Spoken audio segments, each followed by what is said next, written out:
ሰላም ውድና የተከበራችሁ የሁሉ ሚዲያ ቤተሰቦች እንዴት ዋላችሁ? እንዴት አመሻችሁ? ሰላም ናችሁ ወይ? እኔ ያለው እግዚአብሔር ይመስገን። እንግዲህ ዛሬ ደግሞ ይዤላችሁ የመጣሁት እስኪ እኔም እንደው የእኔን ሀሳብም ልናገር። እንግዲህ በሜሪ ቦንዳ እና በሊስትሮ ወንድማችን እንግዲህ ሁሉም የራሱን አስተያየት እየሰጠ ነው። ያው ታውቁታላችሁ ሰሞኑን በጣም እየተዘዋወረ ያለ ነው በሜሪ ቦንዳ እና በወንድማችን ሊስትሮ በሚሰራው ልጅ። እንግዲህ በመጀመሪያ ሁለታቸውም በቻሌንጅ 100,000 ፎሎወር ሊያስገባላቸው ከድርጅት ጋር ይነጋገራል። 100,000 ፎሎወር ካስገባላቸው ድርጅታቸውን እነሱ ደግሞ 1.5 ሚሊዮን የሚያወጣ ሱቅ ከፍተው ሊሰጡት ነበር የተነጋገሩት፣ መጀመሪያ ንግግራቸው ማለት ነው። እንግዲህ እነሱ ከተነጋገሩ በኋላ ወንድማችን ያው የተባለውን ፎሎወር አሟላ። እንግዲህ ሱቁ ያነ ሱቅ እሱ እንደዛ አድርገው ሊሰጡት ያሉት ሱቅ እንግዲህ እየተሸጠ ያለ ነው። እንግዲህ ልብስ እየተሸጠ ያለ ሱቅ ነው ማለት ነው። ያንን ፎሎወር ቻሌንጁን በ15 ቀን እንዲጨርስ ነው የተነጋገሩት። እንግዲህ 15 ቀን ሙሉ ያነ ሱቅ እየተሸጠ ነው። 1.5 ያወጣል የተባለው ሱቅ እንግዲህ ከስር ልብሱ እየተነሳ ነው፣ ብሩም ይቀንሳል ማለት ነው። ይሄ ወንድማችን እንግዲህ የተሳሳተው ምንድን ነው? ወይ ደግሞ መፈራረም ነበረበት ወይ ደግሞ የሆነ ብቻ መጻጻፍ ነበረበት። እንደዚህ በቃል ብቻ ፎሎወር 100,000 ፎሎወር አድርግልን እኛም 1.5 ሚሊዮን የሚያወጣ ሱቅ እንሰጣለን ብለውት ነበረ። ያንን ሱቅ እንሰጣለን ያሉትን ሱቅ ደግሞ ያው እየተጠቀሙበት ወይ ደግሞ ገቢው ወደኔ ይሁን ማለት ነበረበት መጀመሪያ። እሱ ያሰበው ያው በየዋህነት እሱ ያሰበው እንግዲህ በቃ 1.5 የሚያወጣ ብር ሱቅ ነው የሚሰጡኝ። ያንን ሱቅ ደግሞ ልብሱን ቢሸጥ እያየነው እንደሚሸጥ ያውቃል። ቢሸጥም ቢሆን ያው እነሱ አሟልተው ይሰጡኛል፣ የተነሳውንም አሟልተው ብቻ 1.5 የሚያወጣ ሱቅ ይሰጡኛል ብሎ ነበር ያሰበው። እንግዲህ እኔ እንደዚህ ነው ያሰብኩት አለ ማለት ነው። እነሱ ደግሞ እንደዛ አይደለም ያሰብነው። እንግዲህ ሜሪ ቦንዳ ገብታ እሷም ተናግራለች። ልጁ ሲጀመር ፎሎወርን አስደርጎልናል። ነገር ግን በተነጋገርንበት እለት ከጨረሰ በኋላ ወዲያው እንዲሁም ተናዶ ሱቆን ሄዶ ሲያዩ እንኳን አይደለም 1.5 የሚያወጣ ወደ 350,000 ብር ምናምን ቢያወጣ ነው አሉ ማለት ነው። እንግዲህ ጓደኞቹም አሉት። ልጁ እውነት ለመናገር ምስኪን ነው፣ ምስኪን ነገር ነው። ጓደኞቹ አጠገቡ ያሉት ግን እየመከሩት ነው። በእርግጥ ያናድዳል። እንግዲህ እሱ 1.5 ያወጣል። ከዚህ ከሊስትሮ አንድ ጫማ የሚያጸዳው እንግዲህ በ20 ብር ነው የማጸዳው። ስለዚህ ይህንን 1.5 የሚያወጣ ሱቅ ከሰጡኝ የራሴን የሆነች ነገር ከፍቼ ቤት እናቴንም አምጥቼ እዚህ አኖራለሁ፣ ከተማ እመጣለሁ ብዬ አስቤ ነበር ይህን ቻሌንጅ የጀመርኩት ብሎ እያለቀሰ፣ የእውነት በጣም ነው የሚያሳዝነው እያለቀሰ። እንግዲህ እሷ ደግሞ ጭራሽ እየተሳደበ ልብሳችንን ያን ልብስ እያጣጣለ ጭራሽ አንፎሎ አድርጉ እያለ እንግዲህ ፎሎዋችንም ቀንሷል። ስለዚህ እሱ ነው ጭራሽ እንደ መጀመሪያው አይደለም፣ ልጁ ተቀያይሯል አለች ማለት ነው። እሷም እንግዲህ እኛ ልንሰጠው ነበረ አልካድንም፣ ሱቁም ደግሞ አለ ልናስረክበው ነበረ። እሱ ነው በቃ አልፈልግም ያላለ። ለምን ሲያዩ ሱቁን ምንም የለውም። እነሱ የተነጋገሩት 1.5 ሊሰጡት እንግዲህ 1.5 የሚያወጣ ሱቅ ሊሰጡት ነበር። ሂዶ እንግዲህ ከሰው ጋር ከጓደኞቹም ጋር ሲያዩ እንኳን አይደለም 1.5 350,000 ምናምን እንደዛ ቢያወጣ ነው፣ በጣም ትንሽ ነው። እና እንግዲህ ሞኝ የያዘውን ብልጥ የያዘውን ይዞ ነው የሚያለቅሰው። እንግዲህ ወንድማችን 350,000 ብር የሚያወጣውንም ቢሆን ይዘህ አሁን እነሱ ምንም የተጻጻፍከው የተፈራረምከው ነገር የለም። እነሱ በቃ የራሱ ጉዳይ ሊሉም ይችላሉ። ለምን በህጋዊ መንገድ እንደዚህ አይነት ትልቅ ቻሌንጅ ከሆነ ትልቅ ካምፓኒ ጋር እንደዚህ ድርጅት ጋር ስትነጋገሩ በፊርማ በወረቀት ያለው ነገር በህግም ብትከስ ያው ህግም ይረዳሃል። አሁን ግን ምንም ነገር ወረቀትም ምንም የተጻፈ ነገር ስለሌለ ማንም እንደዚህ የቲክቶክ የማንም መሸቂያ የሆነ ነው የምትቀረው ወንድማችን ማለት ነው። ስለዚህ ብዙዎቹ እንግዲህ ስለ ቻሌንጅ የሚያውቁ በደንብ የሚያውቁ ሰዎች እየተናገሩ ነው። ዝም ብለህ ያዝከውን ይዘህ ለምን ዝም አትልም እያሉ ነው። አንዳንዶች ደግሞ እሷን ደግፈው በቃ በጣም ብዙ ሰው ነው እንግዲህ ልጅቷን በኮሜንትም በምንም እንዴት እንደዚህ ታደርጊያለሽ አንቺ እንዴት እንደዚህ እንዳልነበርሽ እያሉ እንግዲህ እየሰደቧት ይገኛሉ። እሱ ደግሞ እኔ በጣም ብዙ መከራዬን አይቼ ነው ይህን ፎሎ ያስሞላሁት እና ስለዚህ ሀቄን የለፋውበትን የላቤን ይስጡኝ ነው ያልኩኝ። እኔ ምንም አላልኩም። ስለዚህ ያነ ደግሞ ምንም የለውም ምንም ያንን ሱቅ በወስደው ምንም ነገር አይጠቅመኝም እያሉ ነው እንግዲህ ጓደኞቹ። አጠገቡ ያሉት ጓደኞቹ ግን እንዲሁ ይሄ 1.5 ቢሰጠው ለራሱ ለልጁ እንዲሁ የሚካፈሉት ነገር ነው የሚመስል የእውነት አብረውት ያሉ ልጆች ማለት ነው። እና ልጁ ያሳዝናል። ቢረዳም አይደለም እንደዚህ እየሰራ ዝቅ ብሎ ሊስትሮ እየሰራ እንዲሁ ቢታገዝ የተባባላችሁትን የተነጋገራችሁትን ፎሎዋችንን አስሞልቶላችኋል።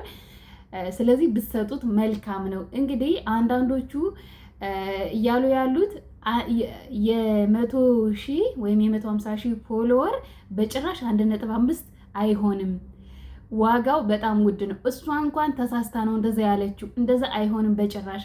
እና ይሄ 350,000 ከሆነ እንደዛ የሚገመት እቃ ካለው በሱቅ ውስጥ ዝም ብለህ ተቀበል እና እሷ እንግዲህ ወይ ዝም ብሎ አንዳንዴ የሆነ ሳታስቡት የምትናገሩት ነገር አለ አይደለ? እንደዛ ሊሆን ይችላል የተነጋገረችው። እና 1.5ቱን በጭራሽ አይሰጡህም፣ ዝም ብለህ ይሄኛውን ይዘህ ሂድ እያሉት ነው። እንግዲህ እናንተ ሁላችሁም ብዙ በዛ በየግል እየከፈታችሁ ስለ ሜሪ ቦንዳም ስለ ወንድማችን ስለ ልስትሮም ከምታወሩ ሁለታቸውን አቀራርባችሁ ብታስታርቋቸውና ልጁን ተመጣጣኝ ዋጋ ቢያገኝ የለፋበትን የደከመበትን ያን ሁሉ እንግዲህ ፎሎወር ሲያስደርግ 15 ቀን ስራውንም ትቶ ሊሆን ይችላል። ብዙ ነገር ያንን ፎሎወር ለመሙላት ስራዬ ብሎ ይዞት ስለሰራላቸው የሚገባውን ማግኘት አለበት። እንግዲህ ሁሉም እንደዛ አያወጣም። ዝም ብለህ ያዝከውን ያዝ እየተባለ ነው። ግን 350,000 አሁንም ቢሆን ሱቁ እየተሸጠ ነው፣ ልብሶቹ እየተሸጡ ናቸው። ባዶ ቢቀር እንግዲህ ግን ከባድ ነው የእውነት። መጀመሪያ እሱ ጥፋት ያጠፋው እንግዲህ በተነጋገሩት ይሰጡኛል ብሎ ነው። እሱ የተሳሳተው ስህተት ምንድን ነው? እኔ 1.5 የምትሰጡኝ ይሄ ሱቁ ልብሱ ቢያልቅ ትሰጡኛላችሁ ወይ ሞልታችሁ 1.5 የሚያወጣ ሰጡኛላችሁ ወይ ማለት ነበረበት። ልጁ እንግዲህ ስህተቱ እዚህ ላይ ነው። እንደዛ ብሎ ስላልተነጋገረ እነሱ እንግዲህ በስሜትም ይሆናል ያን እንደዛ የተናገሩት። ሱቁ እየተሸጠ እንዳለ ራሱም ያውቃል፣ ልጁም አይቷል። እንግዲህ ሱቁን ሄዶ እየተሸጠ እንዳለ ከመጀመሪያውም ያውቃል። ግን ቢያውቅም እሱ እንደዚህ አዙሯል አያሰበውም። ለምን በቃ 1.5 ነው የተነጋገርኩት፣ ያችን 1.5 የሚያወጣ ሱቅ ነው ከፍተው የሚሰጡኝ ብሎ በጭንቅላቱን ያሳመነው እንደዛ ብሎ ነበረ ማለት ነው። እና ለዛ ነው አሁን በጣም ስሜታዊ ሆኖ የተናገረ። እሷ ደግሞ እንግዲህ ጭራሽኛ ልብሳችንን እያጣጣለ አንፎሎ አድርጎ እንዲያውም ፎሎዋችንም ቀንሷል። ስለዚህ እኛ አንሰጥም አላልነውም። ያንን እንዲሁም ተነጋግረን በሰላም መጀመሪያ ቤት መጥቶ ጭራሽ ላይባቸውን ከፍተው ልብሳችንን አንቋሽሸው በቃ ይሄ ልብስ እንደዚህ ያወጣም እያሉ ብዙ ነገር ተናግረዋል። ልብሳችንን ማጣጥለዋል ብላ እንግዲህ ተናግራለች። ልጁ ደግሞ እኔ በወቅቱ ላይብ ከፍቻለሁ በጣም ተናድጄ ስለነበረ ምናልባት በንዴት የሆነ ነገር ተናግሬ ሊሆን ይችላል። ነገር ግን እኔ ምንም አይደለም ያልኩት የደከምኩበትን ስጡኝ፣ በቃ ስጡኝ ነው ያለው ማለት ነው። እንግዲህ ልጁ መናገርም በጣም ነው እያለቀሰ ሲያሳዝን የእውነት ማለት እንግዲህ እሱ ያሰበው እንደዚህ ነው። ይሄ ነገር ይመጣል ብሎ አላሰብም። 1.5 ይሰጡኛል ብሎ ነበር ያሰበው።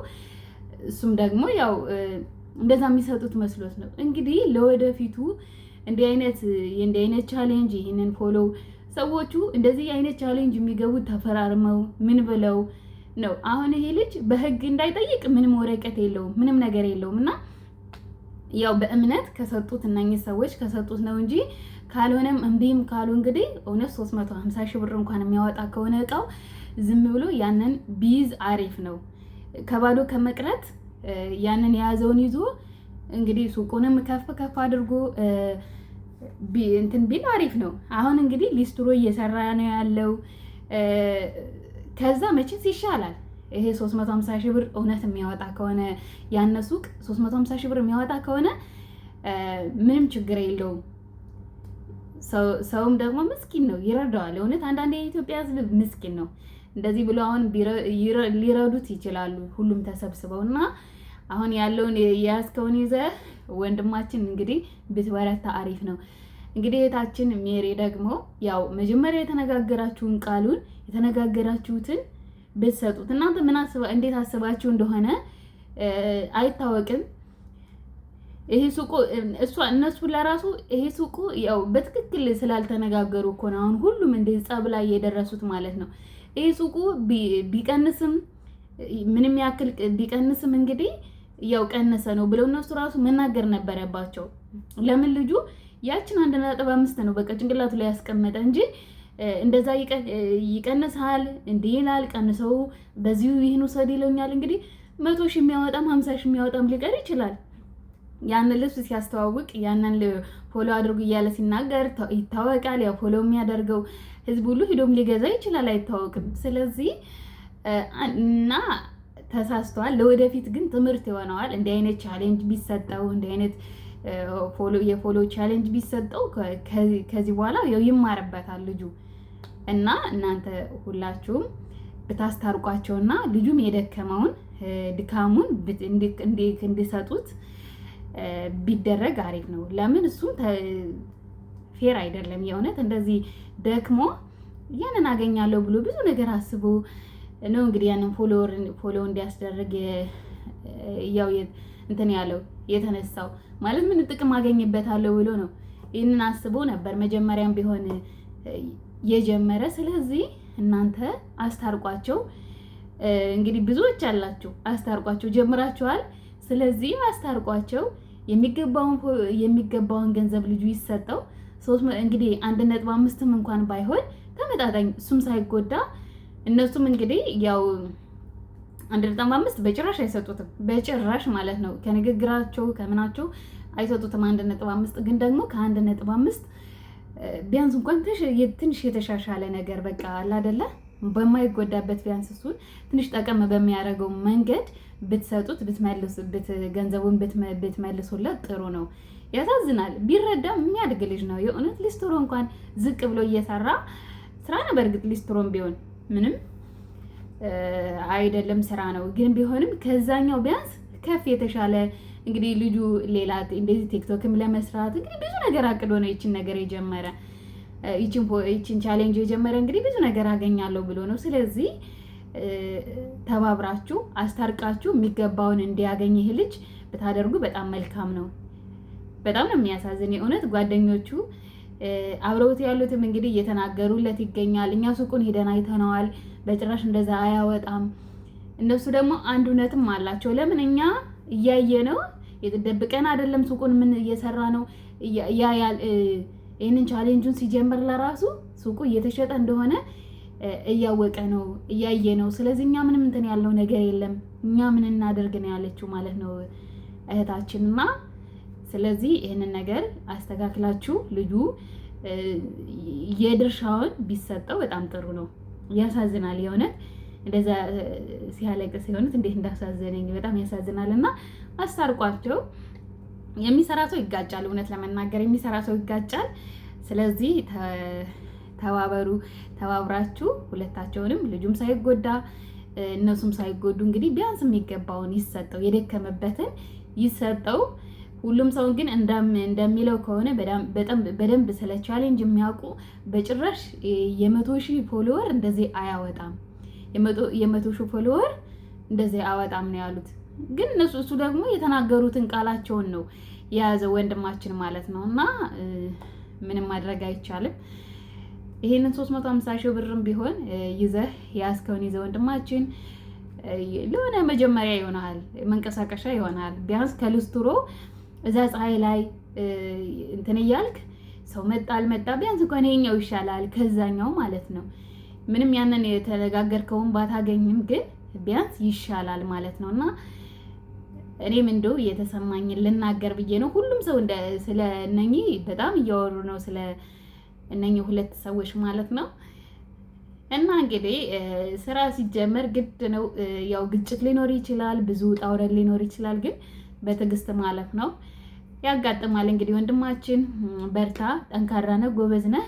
እህታችን ለራሱ ብዙ ችግር ያሳለፈች ናት። ሜሪ ቦንዳ ማለት እንግዲህ አይታችኋል፣ በቴሌቪዥን ቀርባ ነበረ እና አሁን እሷን እንደዚህ ነበርሽ እያሉ እየሰደቧት ነው። መልካም ቆይታ ቤተሰብ ባይ